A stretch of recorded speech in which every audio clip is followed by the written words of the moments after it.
Let me ask you something. What happens when the best soldiers in the world discover they've been loud the whole time? Not loud with their mouths, loud with their habits, loud with their gear, loud with the invisible signatures they didn't even know they were broadcasting into the green. April 1967, Vietnam. A humid morning at a forward air base that looked like every other base in the war. Sandbag walls, sun-bleached plywood, a haze of rotor wash and cigarette smoke hanging over the tarmac. The kind of place where confidence came easy, because the map said you were winning and the radio said you were connected to everything. And then the helicopter came in. It didn't arrive with fanfare, no parade, no brass. Just a low chopping thunder that pressed heat into faces and rattled the window panes of the operations building. Navy SEALs watched from the shade, boots planted wide, arms crossed, the relaxed posture of men who'd already proven themselves. They'd been through Hell Week. They'd spent nights in surf so cold it felt like needles inside the bones. They'd learned to operate in darkness, underwater, in storms, in chaos. So when the skids kissed the ground and 4 men stepped out, 4 Australians, they expected something familiar, a kind of mirror image, another elite unit with a different patch but the same ritual weight of equipment and firepower. They expected a mountain of kit to be tossed onto the tarmac, radio antennas like spears, heavy weapons cases, the blunt geometry of American-style preparedness. Instead, the Australians walked away from the helicopter carrying packs that looked wrong, small, almost insulting. No external antenna whipping in the wind, no extra cases, no belts of ammunition slung like jewelry, no visible obsession with contingencies, just 4 lean silhouettes in faded jungle greens, eyes narrowed against the rotor wash, moving like they'd already measured the base and found nothing worth staring at. A SEAL lieutenant frowned and glanced toward the logistics sergeant as if to say, "Is this it?" Somebody muttered that maybe the real gear was coming on the next bird. Maybe these were an advance party. Maybe there'd been a mistake. There hadn't been a mistake. That helicopter had delivered the beginning of one of the most quietly humiliating lessons in American special operations history. Humiliating not because anyone was weak, but because the jungle had rules and somebody else had been playing by them for a long time. Those packs, around 40 pounds each, held everything the Australian Special Air Service Regiment considered necessary for weeks of jungle work. Not a stripped emergency kit, not a travel light demonstration for a classroom. Everything. The SEALs, who routinely shouldered 80-pound rucks as if weight was a form of virtue, watched the Australians move with a casual ease that didn't look like bravado. It looked like certainty, like men who had stopped arguing with terrain years ago and had simply learned to disappear inside it. But the real shock wasn't on that tarmac. The real shock was 72 hours away, because within 3 days, those same SEALs, men who had fought and bled and survived the kind of close-range jungle violence that never made it into recruiting posters, would be face down in wet earth, motionless, coated in mud, insects crawling along their necks and into their sleeves, their familiar equipment cut in half, their instincts held in a vice. And inside their skulls, a question would form, quiet at first, then louder than any helicopter. Have we been fighting the wrong war this entire time?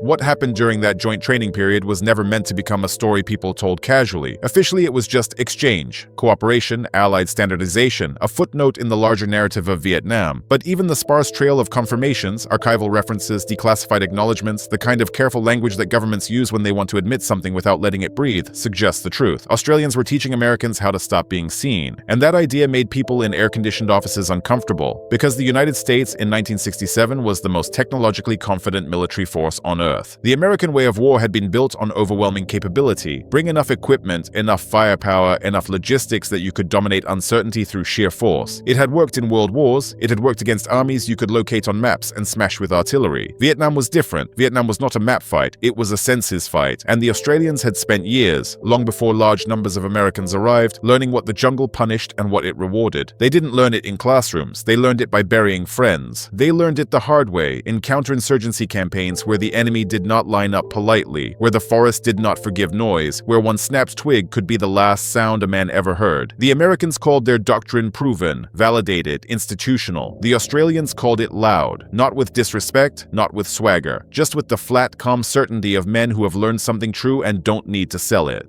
On the second day, the Australians asked for a gear inspection. Not the usual American kind where you check that everyone has the right equipment and enough batteries and the serial numbers match the paperwork. This was different. They told the SEALs, empty your rucksacks, every item, on the ground. So the Americans did it, methodically with pride, radios with spare batteries, ammunition stacked in quantities that made sense if you believed you might need to fight your way out of trouble, medical kits heavy enough to suggest you planned for disasters, signal flares, grenades, extra everything. The accumulated wisdom of American planning laid out in neat, disciplined lines. It looked like capability. It looked like professionalism. It looked like safety. The Australian instructors walked the line of gear without expression. They crouched and lifted an item here and there. They asked quiet questions, not accusatory, just curious, as if they were trying to understand how a mind could arrive at this much weight. Then, with a slow movement that felt almost surgical, one of them pointed at roughly half of it. Leave it behind. The reaction was immediate. Not rebellion. SEALs weren't rookies throwing tantrums, but a tight, sharp protest born of deeply embedded survival logic. The radio mattered. How else did you call air support? How else did you coordinate extraction? Ammunition wasn't optional. It was life. Medical gear wasn't luxury. It was the difference between a wounded man going home and a wounded man becoming a number. Every piece had a reason, a justification, a line in a manual. The Australians listened, then one of them asked a single question. Not a lecture, not a debate. A question. If the enemy knows where you are, what good is the radio that calls the strike after you're already dead? Silence hit like a physical thing, because that question didn't just challenge a packing list, it challenged an entire worldview. The American worldview assumed this: detection was bad, but survivable. If you were found, you fought. If the fight went wrong, you called help. If you needed to, you poured violence into the jungle until the jungle stopped biting back. The Australian worldview assumed something else entirely. Detection meant failure, not hard day, not fight your way out. Failure, full stop. Because the mission wasn't to win a firefight. The mission was to stay invisible long enough to own information, to see without being seen, to make the enemy move in fear of a presence they could not confirm. You can't lose a fight that never happens. You can't be defeated by an enemy who never knows where you are. That wasn't an adjustment to American doctrine. It was its philosophical opposite. And then the Australians began talking about the deadliest sense in Vietnam. Not sight, not hearing, smell. The SEALs at first thought this was some kind of exaggeration, a story, a way to make a point. But the Australians didn't say it like a story. They said it like a medical diagnosis. They explained that the Viet Cong, local fighters shaped by a lifetime inside those odors, could detect foreign presence not because Americans stank in the normal sense, but because Americans carried chemical signatures like flags, deodorant, soap, toothpaste, shaving cream, aftershave, laundry detergent, boot polish, gun oil. The things that felt like cleanliness and discipline and being a professional soldier. In the jungle, those things became a trail. Not a visible trail, but an olfactory one. The kind you couldn't see, couldn't hear, couldn't reason your way out of. A silent broadcast in humid air. The jungle had its own smell profile, its own living perfume, rotting vegetation, wet soil, wood smoke, fish sauce from cooking, animal waste, rice, sweat that belonged to the place. The people who lived there absorbed those odors like language. Their senses were tuned to it. Anything alien stood out. The Australians said it plainly. If you brushed your teeth with familiar toothpaste that morning, you might as well have hung a sign around your neck. The SEALs looked physically uncomfortable, and not because they were squeamish men, because the instruction violated something deeper than tactics. It violated identity. American military culture tied cleanliness to discipline. Hygiene wasn't just comfort, it was moral. It was order. It was civilization in the middle of chaos. Now these instructors were telling them, stop smelling like Americans. No Western hygiene products for days before patrol. No deodorant, no toothpaste, no soap, nothing that marked you as foreign to the jungle. Some units, the Australians said, went further. Eating local food when possible, rubbing themselves with vegetation, masking scent in ways that sounded to the uninitiated like superstition. But it wasn't superstition, it was adaptation. A brutal acknowledgement of what the enemy could do and what you could not afford to ignore. You could paint your face in perfect camouflage. You could move at night. You could hide under ferns and vines. None of it mattered if you smelled like a factory. For the first time, some SEALs felt something they rarely felt in training. Not fear, embarrassment. Because they realized they might have been broadcasting themselves without knowing it. Then came movement. The Americans were trained for speed. Move quickly through danger zones, minimize exposure. The faster you cross open ground, the less time the enemy has to spot you, set you, engage you. It made intuitive sense. It was how you survived when the world was measured in bullets and seconds. The Australians taught a method that looked almost ridiculous the first time an American saw it. A shuffle, not a casual shuffle. An agonizing, deliberate, nerve-wracking discipline of movement where each foot rose slowly, hovered, and lowered like it was being placed onto glass. Every step was a problem, a calculation. Is there a twig, a leaf that will crackle, loose soil, water that will splash, a dry vine that will snap and echo through the undergrowth like a gunshot? The Australians moved so slowly it barely qualified as movement. Sometimes the most visible part of them was the tiniest shift of fabric, then nothing for a long time. It looked like still photographs arranged in sequence. American instinct screamed, this is wrong. Slower meant vulnerable. Slower meant more time in the kill zone. Slower meant you'd be caught. But the Australians weren't optimizing for less time exposed. They were optimizing for zero detection. The enemy can't engage what the enemy can't locate. And in that jungle, noise was location, not possible location, not maybe. location. The jungle punished impatience. It punished the belief that you could outrun being noticed. It punished arrogance in the form of speed. But the most disturbing part wasn't even the movement. It was what the Australians did with the invisibility their movement created. They waited, not for hours, for days. American ambush doctrine, at least the doctrine that felt safe, kept distance. 50 meters, a buffer, space to react if things went wrong, room to fire, room to withdraw. The Australians taught something else. Close. Close enough that you could see faces, close enough that you could hear breathing, close enough that you could smell sweat, food, old smoke clinging to fabric. Close enough that if you made a mistake, if you coughed, if you swallowed wrong, if an insect crawled into your ear and you twitched, you didn't get a second chance. At that range, firepower didn't matter. Not in the way Americans wanted it to matter. There was no prolonged exchange, no call for support, no time. It was over before anyone could process it. And the Australians didn't talk about it with excitement. They talked about it the way you talk about a dangerous tool, with respect, with quiet, and with the understanding that it takes something from you every time you use it. Because to make that kind of ambush work, you had to become something unnatural. You had to lie motionless while your muscles burned and your joints screamed. You had to let insects crawl across your skin, biting, stinging, because swatting them could betray you. You had to let a snake slide through the leaves near your face and do nothing,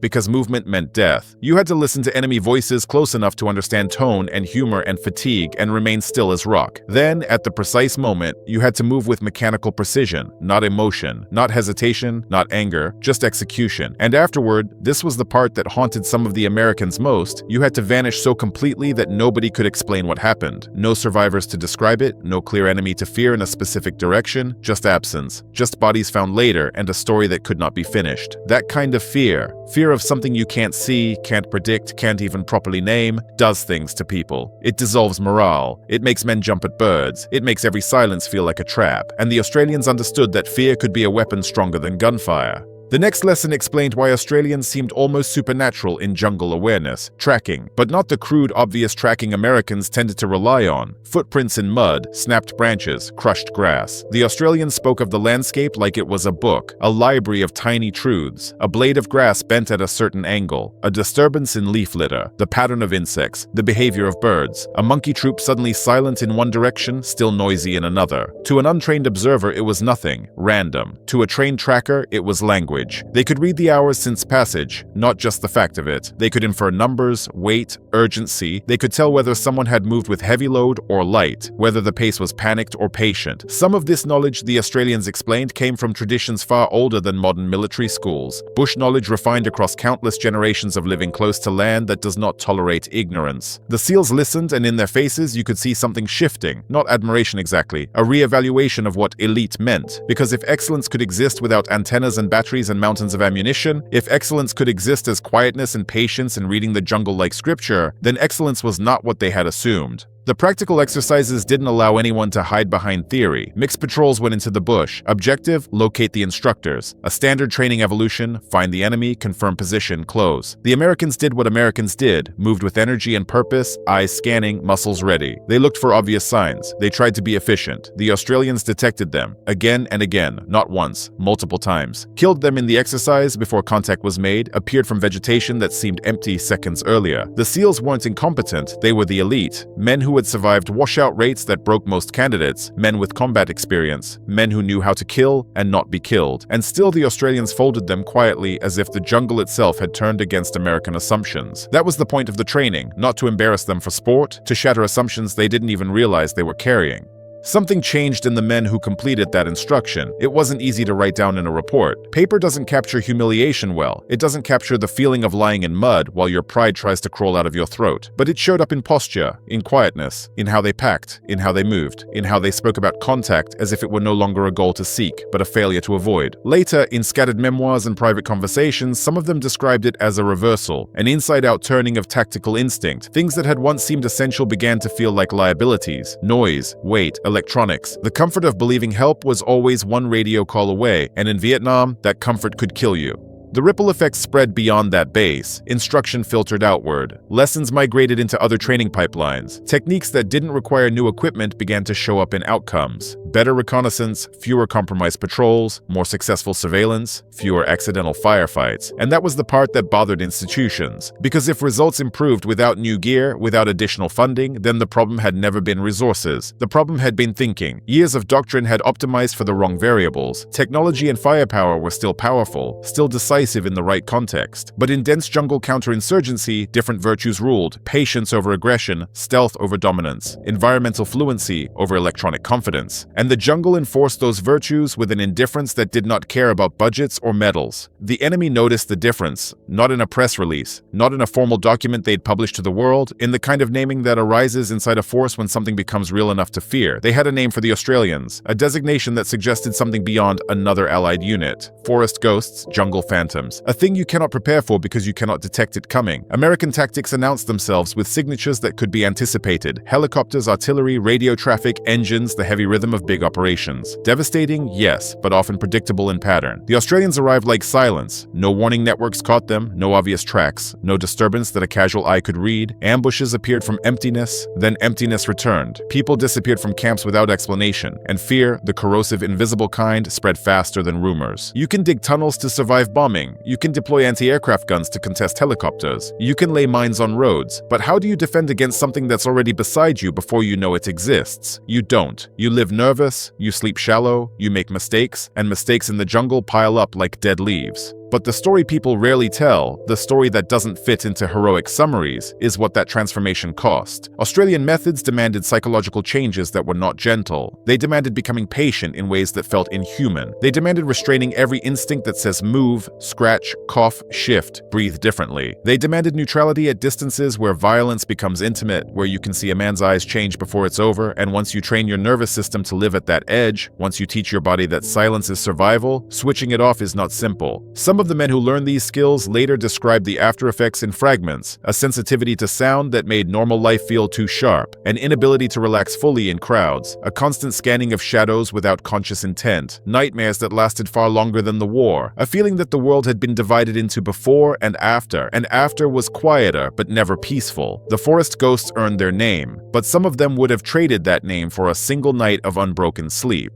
The institutional relationship didn't end when Vietnam did. The exchange, whatever names it was given in paperwork, continued across decades because practical truth has a way of surviving even when pride wants to bury it. Methods forged in jungle were adapted to deserts, mountains, cities, places that looked nothing like Vietnam but still rewarded the same fundamental principle. If the enemy can't find you, the enemy can't fight you on their terms. Modern special operations, for all its satellites and sensors, still carries echoes of that 1967 lesson. The emphasis on minimizing signature, the idea that autonomy and small teams can outperform mass, the integration of environmental reading into training, the understanding that sometimes the best mission is the one the enemy never realizes happened. People argue about statistics. They always will. Numbers blur with time, and veterans' stories become sharper in memory than they were in documentation. But the qualitative change is harder to debate, because it can be seen in what changed afterward. Same soldiers, same jungle, same enemy, different results, born not from new machines, but from new humility. And that, maybe, is the real story of that April. Not that Americans were weak, they weren't. Not that Australians were magical, they weren't. The story is that the jungle had a language, and one group had learned it earlier. The other group arrived believing their fluency in violence was enough, believing their radios and firepower could compensate for being detected. Then 4 men stepped off a helicopter with small packs and no visible technology, and quietly demonstrated the most uncomfortable truth in that war. Silence can defeat firepower. Patience can defeat technology. Discipline can defeat doctrine. And the most dangerous weapon in Vietnam was not a gun. It was the moment the jungle went quiet, because you didn't know whether that quiet meant peace,